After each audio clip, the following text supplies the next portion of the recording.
Sammy Gravano and the Arizona crime family. Arizona was supposed to be the exit. After the Gotti trial, after the testimony, after the confession to 19 murders, after the federal deal that turned one of the highest-ranking Gambino members in America into a government witness, Salvatore Sammy the Bull Gravano was moved west under witness protection. He entered Arizona under the name Jimmy Moran, far from Bensonhurst, far from the Ravenite, far from the New York streets, where his name had become poison and legend at the same time. But Arizona did not erase him. It gave him a new stage. Phoenix and Tempe in the late 1990s were not old mafia territory. They were rave territory, college town territory, nightclub territory, strip mall territory, construction money, restaurants, desert suburbs, gated houses, and young crews chasing the fast cash of ecstasy.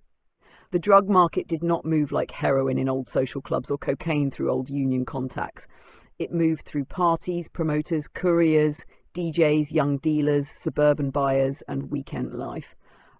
Into that world came a former Gambino underboss with an old reputation and a family trying to build a new life.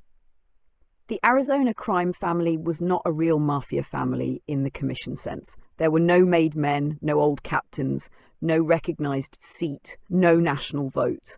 But the operation around Gravano borrowed from mafia logic. It had a senior figure with reputation. It had a younger street boss in Gerard Gravano, Michael Papa, the local connector and Devil Dogs figure. It had Deborah Gravano, Karen Gravano, and Karen's fiancé David Seabrook pulled into the case.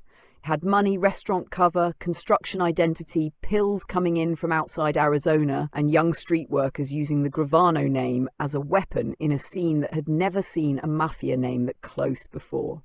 Sammy's role sat at the top. Disputed in tone, but not in consequence. Prosecutors treated him as the mastermind.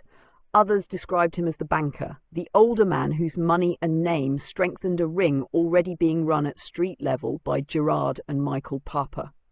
The distinction did not save him. A banker with the name Sammy the Bull was not a silent investor in the eyes of police, dealers, or prosecutors. His presence changed the room before he opened his mouth. Gerard Gravano became the active family bridge.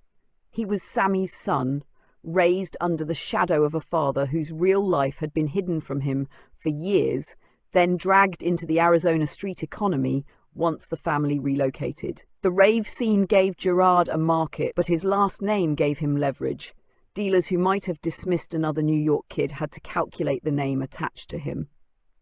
Gerard became central to the street-level story, moving between family loyalty, young dealers, Michael Papa's circle, and the shadow of a father whose name carried more weight than any local crew could manufacture. Michael Papa was the Arizona side engine. He was a New York native, tied to the Devil Dogs, and he gave the Gravano circle direct access to the local ecstasy market. Papa understood the younger scene better than Sammy did. He knew the dealers, the pressure points, the club supply chain, and the way a name could be used to muscle a market without building a traditional mafia crew. His plan was simple in shape, and dangerous in practice. Use Sammy's name, connect it to local muscle, and push toward a monopoly over Arizona's ecstasy market. The Devil Dogs gave the operation its street muscle. They were not Gambino soldiers, but in Arizona they became the closest thing to a crew around Gerard and Papa. Their value came from intimidation, presence, and local familiarity. They could pressure rival dealers, move pills, stand around clubs, and let the rumor travel that the operation was backed by Sammy the Bull. In the old New York world, a made man's name opened doors inside Italian-American criminal circles. In Arizona, Sammy's name moved through rave kids, local thugs, and suburban dealers who had learned the legend through television, newspapers, and fear.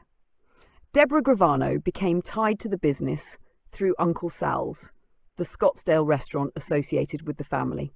The restaurant gave the family a public face, a place where civilian life and criminal suspicion could sit close together. To customers, it was a neighborhood Italian spot. To investigators, it became part of the map around the family. Once surveillance tightened, the question was not only who was selling pills, it was where money moved, who met whom, who carried messages, and how the family's new Arizona life connected to the street operation underneath it. Karen Gravano was pulled into the case through recorded conversations and family involvement. Prosecutors said conversations placed her near discussions of drug profits, and the case brought the household circle into the same legal storm as Sammy and Gerard.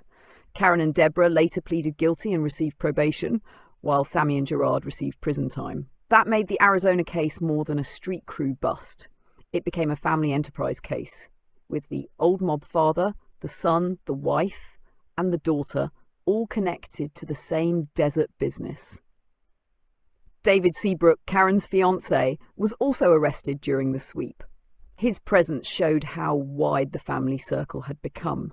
The investigation did not only touch known dealers, it touched spouses, fiancés, restaurants, cash, guns, and the domestic layer around the operation. When police finally moved, the house, the restaurant, and the young crew were no longer separate worlds. They were all part of the same case.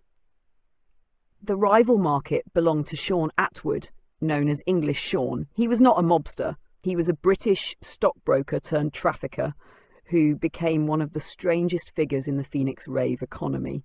His organization was called the Evil Empire, and it supplied a major share of the valley's early ecstasy scene before branching into other drugs. In several ways, Sean's operation was larger and more embedded in the rave world than Gravano's. Sammy had the name, Sean had the market history. English. Sean's crew had its own structure. Peter Mahoney was described as an enforcer. Kerry Osborne was described as an administrator and dealer. Gary Menicello was tied to meth. Cody Bates and Sherwin Williams were named around dealing and smuggling lanes. The organisation used couriers, party security, cash envelopes, hotel rooms, overseas supply, and rave networks. Where the Gravano operation had reputation, Sean's side had years inside the scene and a wider product menu. The Arizona conflict was not a traditional mob war with bodies dropping in restaurant booths. It was a market war around pills, parties, threats, debt pressure, and reputation. Sean's people were accused of using tasers on competition, taking product, and working party security in black shirts while shutting out rival dealers. Stories of kidnappings and assaults moved through the scene, some exaggerated, some supported by witnesses and police accounts. The drug market became a nightlife battlefield, where control could be won by owning the door, controlling the supply, and making smaller dealers afraid to sell anyone else's product. The Gravano side brought a different fear. A local dealer could be dangerous, but Sammy's name carried 20 years of New York violence behind it. The word around Phoenix was not only that Gerard and Papa sold pills, the word was that Sammy the Bull stood behind them. That reputation let young Arizona dealers borrow New York terror without understanding the full cost of it. Once that name was spoken at raves and parties, police heard it too. The shooting lane around this story has to be kept straight. Arizona did not become a proven Gravano murder spree the way old Brooklyn had been. The violence around the ecstasy case came through threats, weapons, planned attacks, market intimidation, and a separate assassination plot from New York. The most serious New York threat came after Gravano left witness protection and began living openly in Arizona. Federal authorities later alleged that Peter Gotti ordered Gambino soldiers Thomas Huck Carbonaro and Eddie Garofalo to murder Gravano in Arizona in 1999. That plot gave the Arizona story a second danger.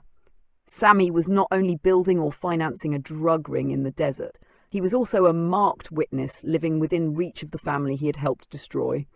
Prosecutors said Peter Gotti sent hitmen armed with a bomb to Arizona as payback for Gravano's testimony against John Gotti. The plan was abandoned after Gravano was arrested in the ecstasy case. The desert arrest did what witness protection had not done cleanly.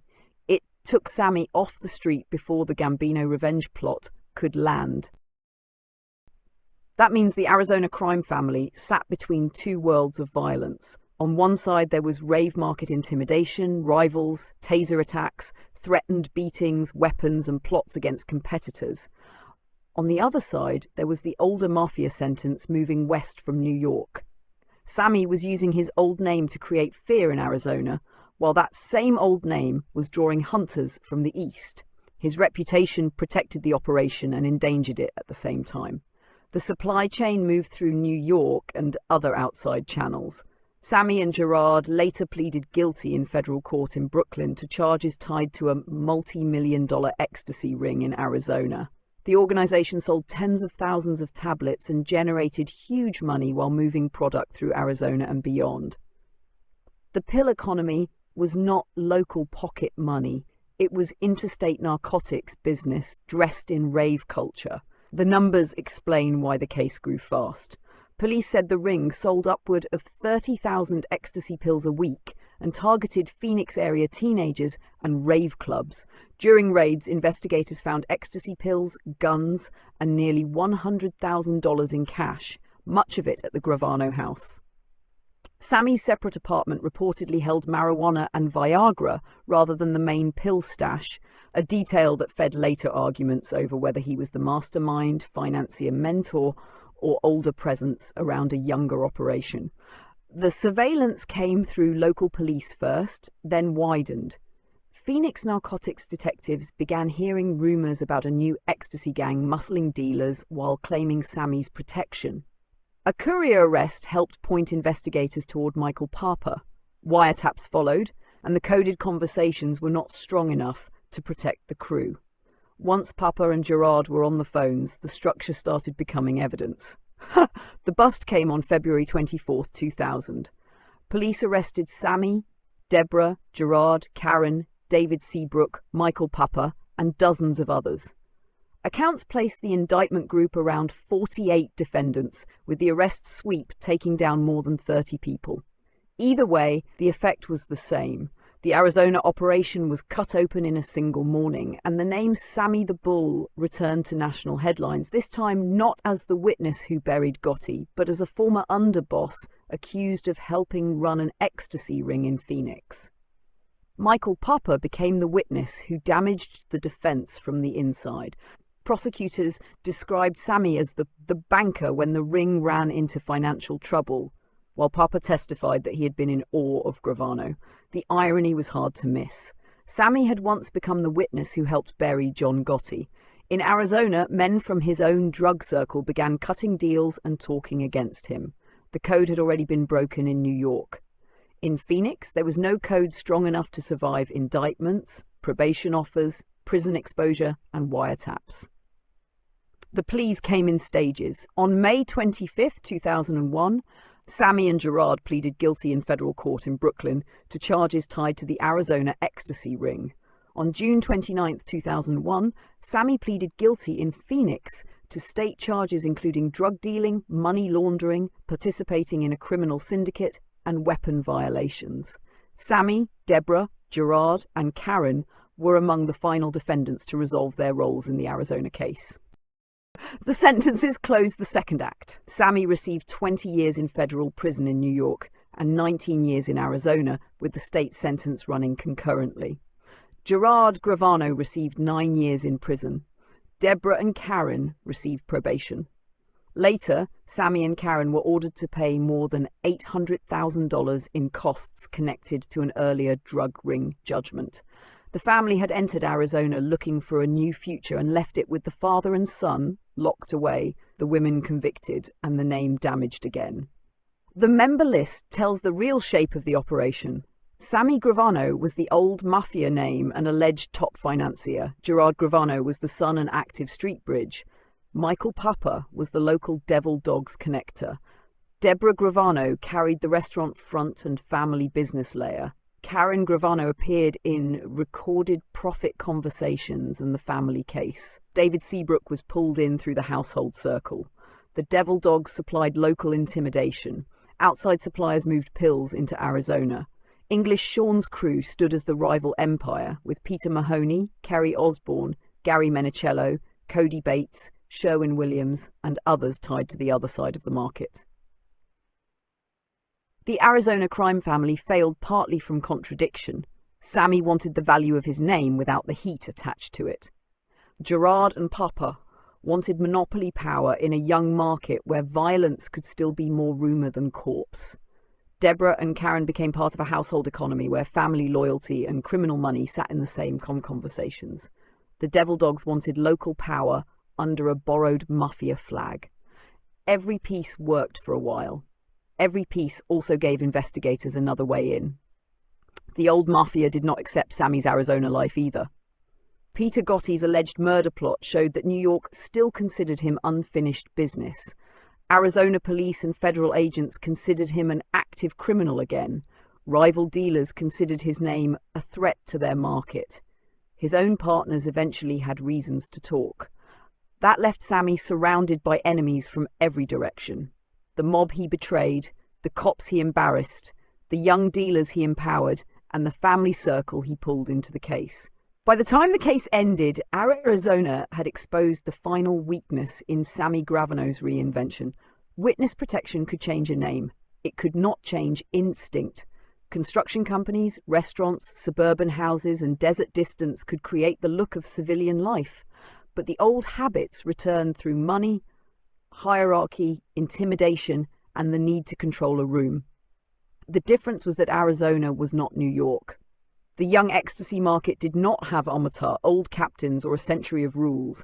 It had kids, wires, informants, rival rave dealers, loose talk, and police who learned the market while the market was still growing. The final image is not Sammy in a Brooklyn social club. It is Sammy in the desert, older, exposed, sick with Graves' disease, standing at the center of a case built around pills, family, taped conversations, and young men trying to borrow his legend. The Arizona crime family was never recognized by any commission, but for a brief period it functioned like a hybrid street syndicate. New York reputation, local gang muscle, family participation, rave market demand, and interstate supply. It rose quickly, frightened competitors, attracted national attention, and collapsed under the same name that made it powerful. Sammy the Bull survived New York. He survived Gotti. He survived the anger of the Gambino family long enough to reach Arizona. But Arizona proved that exile is not the same as escape. The desert gave him distance from the old mafia, then gave him a new criminal case, a new generation of co-defendants, and a second fall that could not be blamed on John Gotti. The first Sammy Gravano story ended with testimony. The Arizona story ended with pills, wiretaps, family pleas, rival crews, and 20 more years behind bars.